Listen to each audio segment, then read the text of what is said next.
agri-smuggling patuloy pa rin. 12 days na lang at bare months na.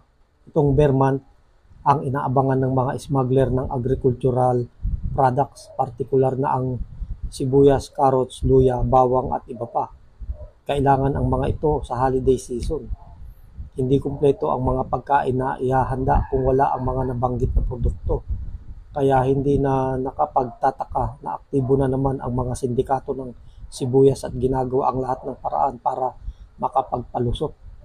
Noong Huwebes, nakasamsam ang Department of Agriculture at Bureau of Customs ng 300 tonelada ng smuggled na gulay nang salakayin ang dalawang bodega sa Navotas City.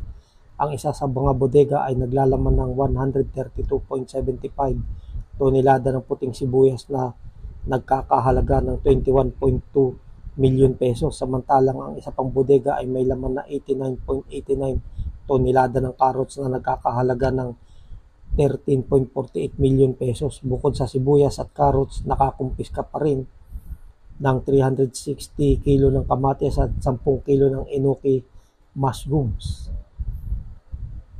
Ipinag-utos ni Agriculture Secretary Francisco Chu Laurel sa Bureau of Plant Industry na suspendihin ang pag-i-issue ng import permits, sibuyas at carrots.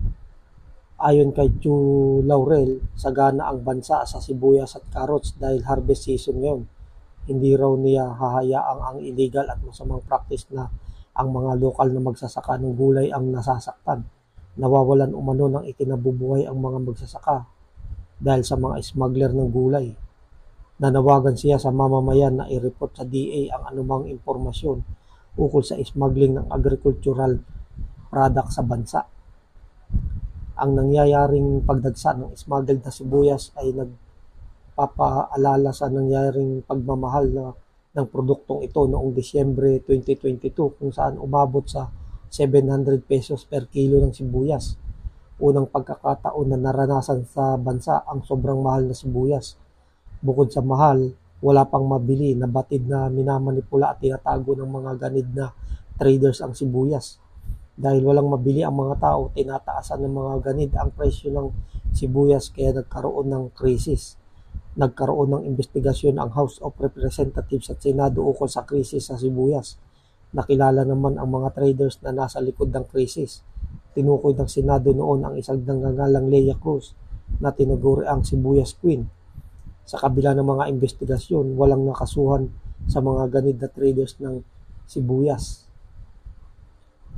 Noong July 2023, sinabi ni President Ferdinand Marcos Jr. hahabulin ang mga smugglers at hoarders ng agri-products. Ngayon dapat magpursigi ang pamahalaan sapagkat aktibo na naman ang mga agri-smugglers. Dapat may masampulan at makulong sa kanila.